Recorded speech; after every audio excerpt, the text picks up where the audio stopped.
Okay, good morning, everyone. This past weekend, we have celebrated both in the USA and in Canada freedom, our rights and our privileges to obtain and to enjoy certain types of freedoms. And it's interesting when you look up freedom, just how many different types of freedoms there are that we can enjoy. Intellectual freedom, of course, we often think of civic freedom or political freedom, religious freedom, but there's also artistic freedom, scientific freedom, intellectual freedom, you name it. There's just a ton. What else did I put down? I made a note here. Yeah, there's just so many different ways that we can enjoy our independence and our freedom. I want to take some time today. In the past, I've had an activity where I've said, okay, I'm going to, freeze the recording. I want everyone to mute their cameras, jump offline, make some phone calls, and then jump back on. I'm going to do a similar thing today, but it's not to make phone calls. What I'm going to do today, this is going to be a bit of an exercise that requires some thinking, right? So I'm going to pause my conversation, my side, to give you a chance to think, write down your answers, and then we'll come back and answer the questions, okay? It's not a test, so please don't panic. There's no right or wrong answer. I just want us to really take the time to reflect, and I think now is a time to do it, because I believe over the weekend, over these last few days, is probably a time where we've been doing that a little bit already anyway, yeah? As we've been celebrating our freedom and the right that we've enjoyed to it. So I've written down some questions, and I want you to maybe just make a note of the question so that you can think of your answers afterwards. After I've read out the questions, I'm going to pause my recording, give you a chance to write down, to reflect, to ponder, and to write down some answers, or at least come up with some answers, okay? Then we'll come back together, and then we'll just discuss them. What did this question mean to you? Does that make sense? Like I said, there's no right or wrong. It's not a test, but I think it's important for us, especially as we now approach the latter half of the year. This is important because it gives us a chance to refocus on how we want to perform moving in towards the latter half of the year and what results we want to get. Okay, so here are the questions. First one, and like I said, be prepared to write it down because you may forget. What does freedom look like to you? Simple question. We're talking about freedom here right now. What does it look like to you? I'll give you a moment to write that down. Now, I mentioned, of course, beforehand, I'm gonna narrow it down a little bit here. There are lots of different freedoms that we enjoy. Yeah, we have political freedom, religious freedom, artistic freedom, economical freedom, civic freedom, scientific freedom, intellectual freedom. When you think of freedom, what does it mean? Now, question number 2. How do you think freedom is achieved for you in a personal sense? So in a personal sense of freedom, when I feel personally free, what does that feel like? How is that achieved? Okay. I would suggest, as you think of your answer to that question, that of all those different types of freedoms that I just referenced, if you are vulnerable in one, if you are lacking in one of those areas, if you don't feel, for example, economically free, then when I say, how is it achieved in a personal sense, your mind or heart might immediately lean itself towards economic freedom. And you'll go, it will mean paying off my mortgage, getting out of debt, for example. Yeah, it might mean that.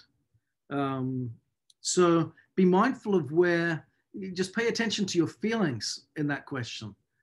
So when I say, how is it achieved in a personal sense, where does my heart take me? What is the immediate leaning? Because I think that pain point is where we find our solutions. Okay. It might be freedom of health, freedom of body. Yeah. And immediately I go, oh, I would feel freer if I lost 20 pounds. Yeah. I'm raising my own hand here because I know I need to. And if I did that, then I could feel a greater sense of independence and freedom, which would be good. Okay. Question number 3. When you think of your future life with all the abundance of freedoms that you seek, what would it look like, feel like, and be like? So I want you to imagine in the future that you have all of the freedom that you desire. That's a great question, that, isn't it? When you can imagine, get into your mind's eye and into your heart, a state of being where you enjoy all of the freedom that you desire. What does that look like? How is that experienced? What does it feel like? Okay.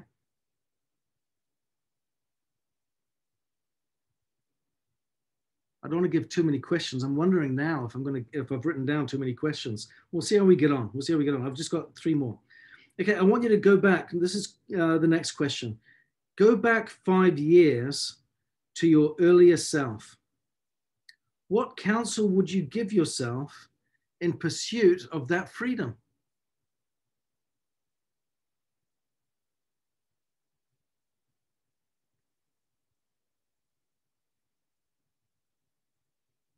Go back 5 years to your earlier self.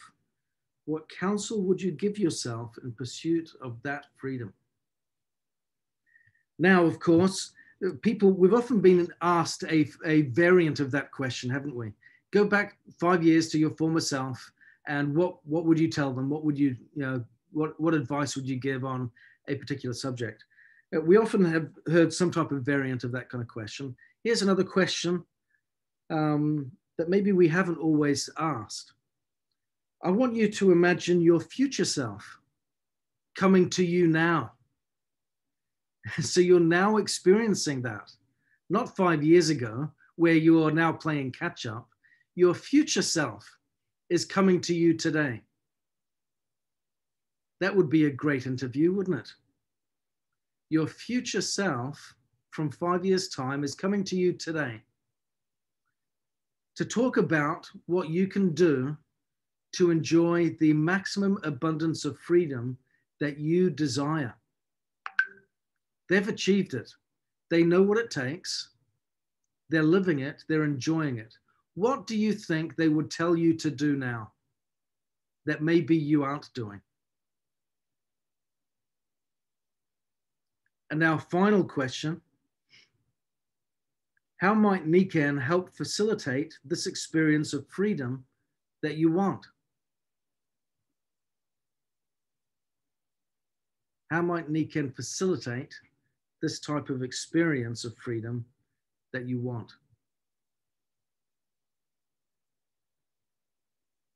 Okay, we've got some good questions. The reality is, the answers and discussions that we can enjoy after this, gosh, we could take at least an hour, couldn't we, enjoying the dialogue from that. So what I'm going to do is I'm going to pause my recording from my end. I'm going to ask you to mute your screens if you wish, while you write down your answers. And then I'm going to we'll just go until 20 past. And then we'll jump back on. So we've got the last 10 minutes just to discuss your responses and get some feedback of what these answers might look like so that we can inspire each other with our feedback. Okay. So I'll see you all in a few minutes.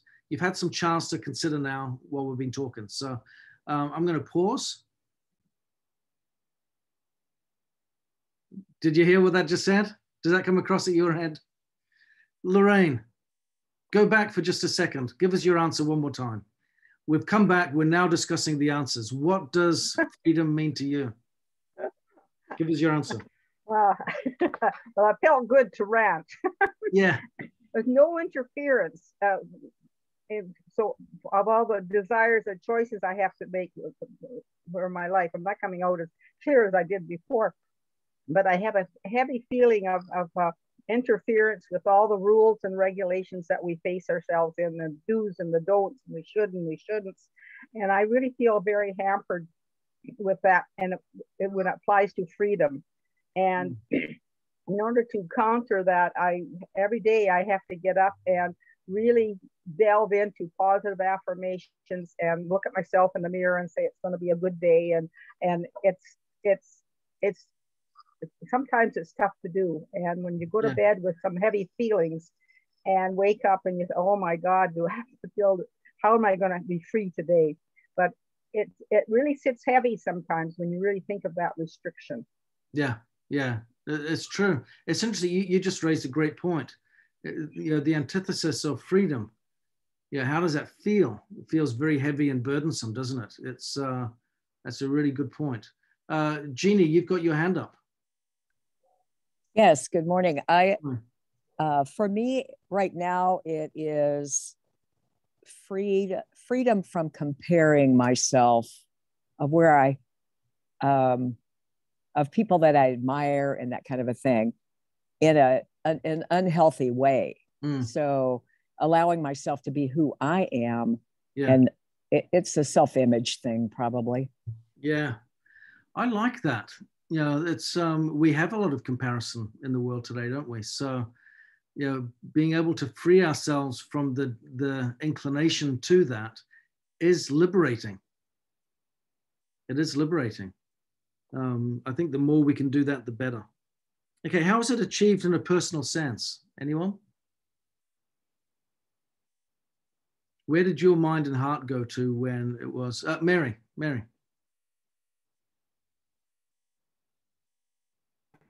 I wanted to say before, it's living my dream rather than working towards somebody else's. It's the things I do, the actions I do, the money I make, that's for my dream. It's not helping some employer.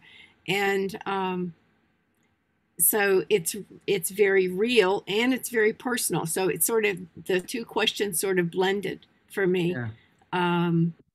The personal steps that I take are for me.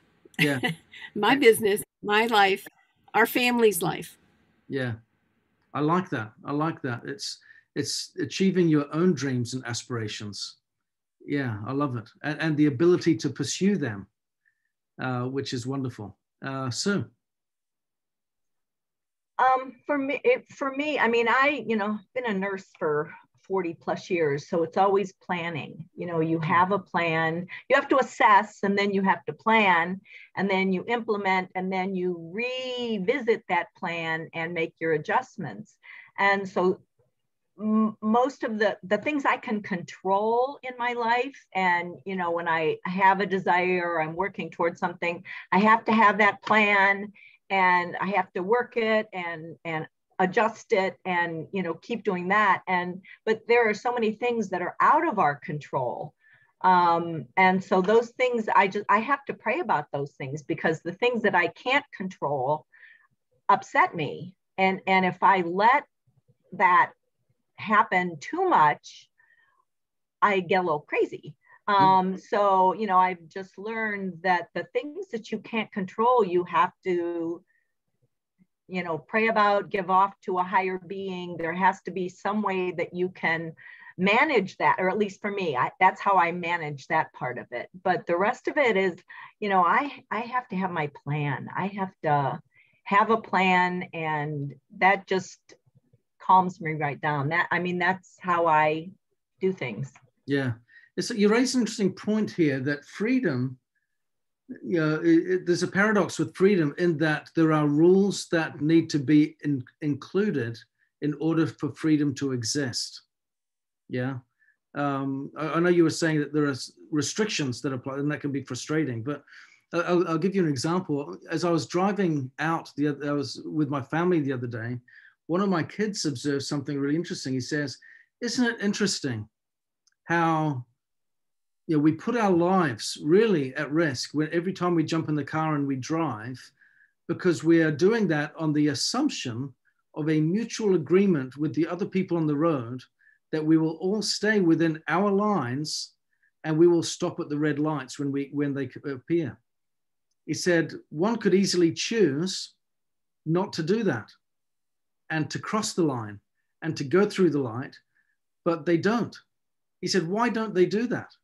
And we said, well, you know, death would ensue, obviously. You know, there's a reason in itself, right? So, you know, rules have benefits, restrictions have benefits, that we aren't in control of everything, even within Nikken, right? Nikken provides freedom, but in order to achieve it, we have to live within a certain parameter. Every game, every athletic, every sports game is all about staying within the rules and within the lines and what have you, isn't it? So that, and it's, if you removed them and said, you know, removed the court shape for basketball and said, it's just a grand open space, but just get it in the hoop. Now, all of a sudden, you've got a different game that's not so much fun. Yeah, so true freedom actually necessitates a degree of rules and restrictions that we need to understand and adhere to and appreciate in order for us to maximize the benefits. So I think that's interesting. Anyway, Karen, I'm going a little bit off topic from what you said there, Sue, but I hope you don't mind me deviating a little bit. You got my mind going there. But Sue, Karen.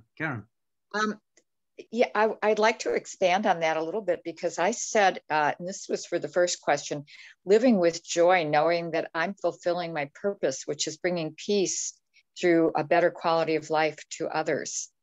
And so for me, living my purpose is really what brings me joy. And the way that connects with what Sue and you just said is that we all have choices in how we handle certain situations. And looking at my future self and where I want to be can help me make those choices. Is this a wise choice for me? Is this a wise choice for this person? Is this going to help me fulfill my purpose? And it's the choices, I believe it's the choices that we make in how we handle ourselves and staying focused on what our purpose is that guide us in a healthy way in life. Yeah. I love that. There is a strong connection, isn't there, between freedom and purpose. It's hard to feel free if we don't understand what our purpose is. Yeah, but when we understand our purpose, then we can really fight for that, pursue it, and then feel free as a result. Isn't that interesting that feeling free is the byproduct or consequence of achieving our sense of purpose? It's interesting. Okay, so I know we're just going over just a second, but if, with your permission, let's just answer, maybe one or two more questions. When you think of your future life, we'll just ask this one and then maybe the last one. When you think of your future life with all of the abundance of freedoms that you seek, what would it look like, feel like, be like? What would your future life experience be like with all of the abundance of freedoms that you're looking for?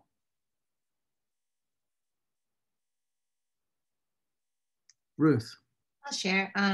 For me, when I think about the future and truly having what I want is that everything will be calm and peaceful, filled with joy and with grace and ease. And there just isn't a lot of stress, right? There's just, things are just flowing and things are just working like clockwork. And one thing leads to another and it just all works out and it's all for the good. I like that. Yeah, I like that. Any other thoughts? How long, out of interest, Ruth, would that state of being exist? I would think forever, because I'd be on that track. I think that things will pull me down here and there, but because I'm in the flow, that it's just going to continue. There'll always be ups and downs, but as long as we can come back up and get that back in that vibration of that joy and that grace and peace and love, I would hope that would be ongoing. An ongoing process, an ongoing journey. Excellent. I like that. I like that. Okay, final thought. How might Nikken help facilitate that track? getting on it, staying on it? This is the critical question we've got to get to here. Do you see Nikken being able to facilitate that?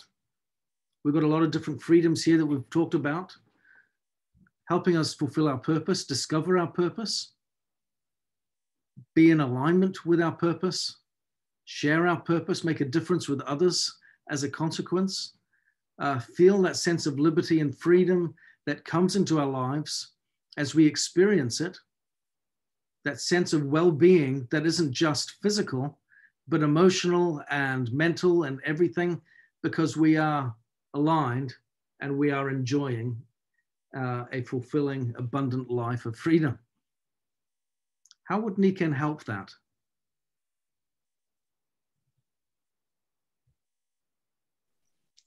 Ruth. Ben? Yeah. Oh. Go ahead, Ruth. Go ahead. Okay. I was just saying last night's call with Mike, he talked about aligning to success, right? That's what the call was all about. And that Nikken allows us to be in alignment with the goals that we want. Otherwise, we wouldn't be here. Right? And we come on these weekly calls to be encouraged, to be uplifted. And so Nikken is already doing that for us. That's why we're here. So excellent. No, I love it. Go ahead, Linda. Yeah. Linda, your thoughts? Yeah, I'm just going to tag on to what Ruth just said, because it was an excellent call. In fact, I need to listen to it again.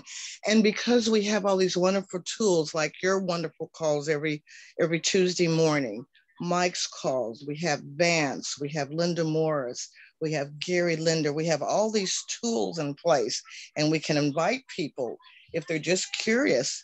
This shows how we actually have a plan to get us to where we want to be. All those wonderful questions that I'm going to really ponder over. It reminds me when I first came to Nikken 15 years ago, and I went to my first Humans Being More. It's like we're doing an ongoing Humans Being More. And we're doing it on a regular basis through these wonderful calls, through the tools that we have. And then you find your rhythm and you put yourself into that rhythm. And I used the analogy with Mike last night that you and he and these other facilitators of these wonderful weekly calls, where I looked at this like we're on a train and we have all these things going on. We've got our 5 pillars of health and the wellness home and our customers and how do we build team leaders and how do we become a leader? So we have all these cars going in the same direction and there's a lot going on at one time. So how do we put all this in alignment to make it work so we can have this wonderful, peaceful life that Ruth was just talking about? But it takes plan, it takes action, and it takes someone that's already done it, like you and the others. You've done it, you've managed many people, you're wonderful. We're blessed to have you. But we learned from you and your experiences, the book that you wrote and being a parent and all those things. All that's part of aligning us into how we can be the best wellness ambassadors to the world, that I believe that's what we are through this wonderful company called Nikken and Mr. Masuda's wonderful 5 pillars of wellness. So I thank you for your big part in all that, because it helps me. I look forward to these calls every week. Oh, wonderful. Thank you, Linda. I appreciate it. And I certainly look forward to being with everyone on these calls as well. It's a highlight of my week. And you're right. I think staying connected, a big thing to me as to how Nikken can help is just what Linda said. It's staying connected to the community of Nikken. Yes, maybe some of you went first off to, well, I need to get more customers. I need to get more team members. I need to increase my volume or my paycheck and that type of thing. One of the critical elements really is staying connected to the community, because as we stay connected to the community, that's where we see the vision come to life. That's where we can experience what Nikken is all about. And that is, I think, where we can catch the vision more, get the encouragement to go forwards on the points where we're struggling, where the areas where we're getting up against a brick wall, get the answers to our questions and get the insights that we need. So yeah, I would encourage everyone, stay connected to the community, because that's where collectively we have the strength. Together we achieve more, as we say, to accomplish all that we need in achieving the freedom that we seek. And Nikken just provides a vehicle for us to do that, to see the vision, to catch it a little clearer, see it a little clearer, and then have a collective effort and strength that gives us greater strength than we could do it if we were on our own. So thank you for being with us today. I hope this has been a good reminder, timely because it's come in over the weekend where we've been thinking about this already anyway, I hope. But certainly as we move on throughout the next 6 months, what these next 6 months will do for us and what we can do for the business to get the best out of it for us and for our community. So thank you very much. Let's go out and make this happen. And we'll see you next week. Take care. Thank you, Ben. Thank you, Ben. Great call. Thank you.